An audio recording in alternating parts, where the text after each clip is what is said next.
Masih zaman ya ketipu model kayak gitu. Modus penipuan online udah tambah canggih loh. Pengen tahu gimana? Tonton video ini sampai selesai.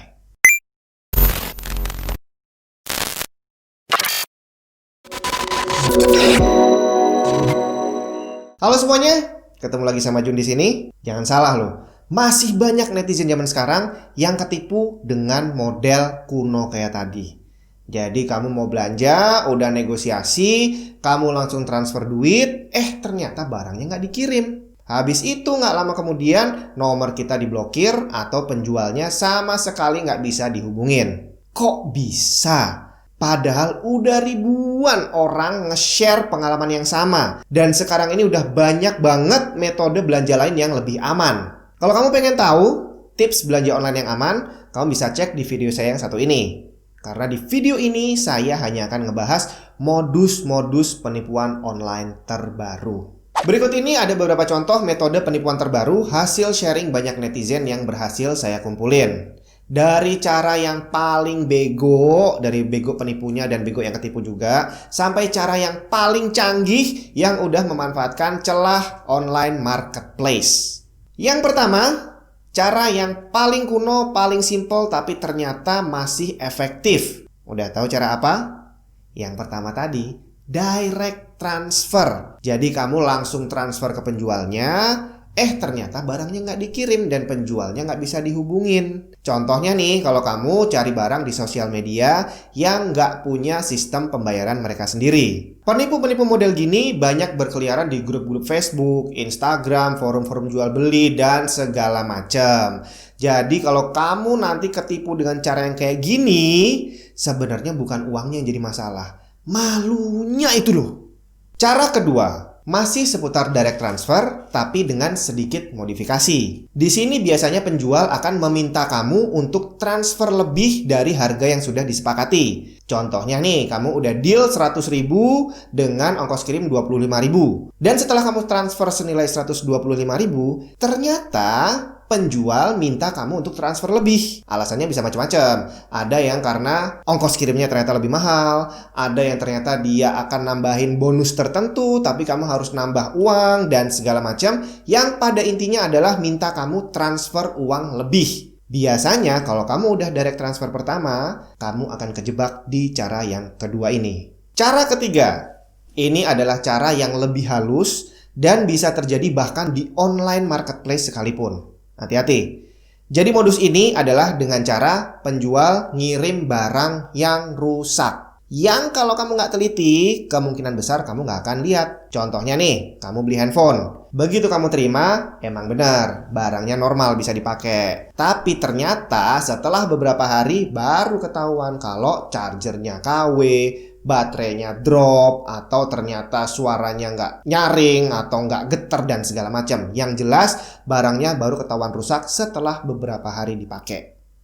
Cara keempat, cara ini sedikit lebih rumit dan tidak hanya memanfaatkan kelengahanmu tapi juga memanfaatkan celah di online marketplace. Dari pengalaman saya, masih banyak banget calon pembeli yang males baca deskripsi barang. Jadi saya udah capek-capek nih nulis lengkap banget biar nggak ada yang perlu tanya, tapi ternyata masih aja ada yang nanya. Ya mungkin dasarnya malas baca, rata-rata nanyanya adalah hal-hal yang sudah tertulis. Pembeli model kayak gini gampang banget dimanfaatin sama penjual yang nakal. Mereka bakal tahu bahwa kamu nggak ngeh sama kerusakan yang udah dijelaskan di deskripsi. Dan penjual nakal tadi bisa aja dengan sengaja tidak mengulang penjelasan yang sama karena mereka tahu bahwa kamu nggak sadar ada kerusakan tadi. Begitu barang kamu terima, ketemu dong rusaknya, kamu nggak terima dan kamu ajuin komplain. But you know what?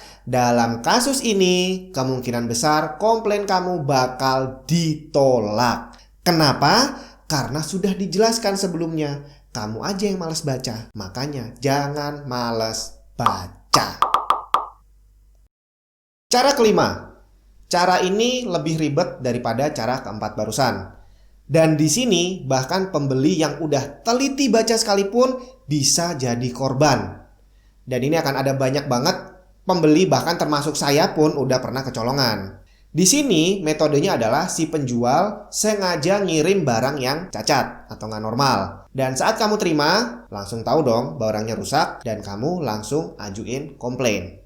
Di proses komplain ini, biasanya admin akan meminta kamu untuk melampirkan bukti foto dan video kerusakan yang kamu maksud. Nah, di sini kecanggihan penjual tadi akan mulai kelihatan. Dia pun juga akan melampirkan foto dan video bukti-bukti yang mungkin lebih meyakinkan dari bukti-bukti yang kamu punya. Mereka bisa punya video dari proses testing, proses pembungkusan, sampai proses pengiriman. Sedangkan kamu sempet nggak ambil dokumentasi saat proses unboxing dan testing?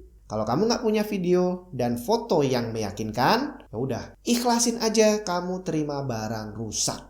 Cara keenam adalah versi advance dari cara kelima tadi. Prosesnya hampir sama dengan cara kelima. Bedanya kali ini, penjual tidak akan menolak komplain kamu. Bahkan mereka akan mengizinkan kamu untuk ngirim barang kembali. Nah, aksi si penjual ini baru akan kelihatan setelah barang yang kamu kirim balik tadi mereka terima. Mereka akan ngomong bahwa tiba-tiba nih barang yang kamu kirim kardusnya isinya kosong. Atau bisa juga mereka bilang, loh barangnya kok nggak sesuai mas. Artinya di sini mereka balik nuduh kamu ngirim barang yang berbeda. Di sini penjual sudah menyiapkan bukti-bukti. Bisa foto, bisa video. Yang ajaibnya bisa ngeliatin paket yang kamu kirim dibuka ternyata nggak ada isinya. Atau dibuka ternyata barangnya rusak dan segala macam. Admin dari marketplace hanya akan menginvestigasi berdasarkan bukti-bukti dari kedua belah pihak. Mereka akan bersifat netral karena emang nggak kenal sama kamu. Jadi kalau sampai bukti yang kamu kirimkan itu kalah meyakinkan dibandingkan dari si penipu ini, ya udah ikhlasin aja, hilang uang, hilang barang. Cara ketujuh. Cara ini menurut banyak orang dianggap cara yang paling aman. Kamu tahu cara apa? COD. Cash on delivery alias bayar di tempat. Kalau kamu emang beli di toko yang emang kamu datang ke sana dan bayar di tempat, itu sih aman-aman aja karena emang tokonya ada. Jadi kapanpun barang rusak kamu tinggal balik ke sana untuk komplain. COD yang dimaksud adalah kalau kamu janjian sama penjual untuk ketemuan di luar, di mall misalkan. Atau kalau kamu minta barang diantar ke rumahmu. Harusnya aman kan ya? Emang iya? Belum tentu. Justru saat COD ini ada banyak banget kekurangannya. Kemungkinan besar kamu nggak akan punya cukup waktu atau cukup peralatan untuk ngetes barang. Contohnya kamu janjian di mall untuk beli laptop. Gimana caranya kamu mau ngetes laptop? Cuma tes nyala doang. Gimana kalau harddisknya rusak? Gimana kalau baterainya drop? Gimana kalau dipakai 2 jam terus dia mati sendiri? Gimana? Untuk ngecek barang nggak cukup waktu 15 menit. Dan kalau kamu COD, waktumu terbatas banget. Belum lagi kalau perhatian kamu teralihkan oleh si penjual yang ternyata cewek cakep. Dan kalau sampai benar kejadian, barangnya ketahuan rusak setelah kamu sampai rumah, kamu mau ngapain? Telepon si penjual. Emang nomornya bisa dihubungin? Mau kamu datangin ke rumahnya? Kalau bapaknya galak gimana? Modus penipuan saat ini sudah jauh lebih kompleks dibandingin beberapa tahun yang lalu. Belanja di marketplace aja sekarang butuh kejelian kamu sebagai pembeli. Bahkan COD yang selama ini dianggap paling aman, udah jadi salah satu lahan penipuan yang paling empuk. Kalau kamu pengen tahu tips belanja online yang aman, jangan lupa untuk cek video saya yang satu ini. Kalau kamu udah tonton itu, baru kamu boleh belanja online. Be smart, be careful, and happy shopping. Nah, admin dari marketplace hanya akan Admin dari marketplace hanya akan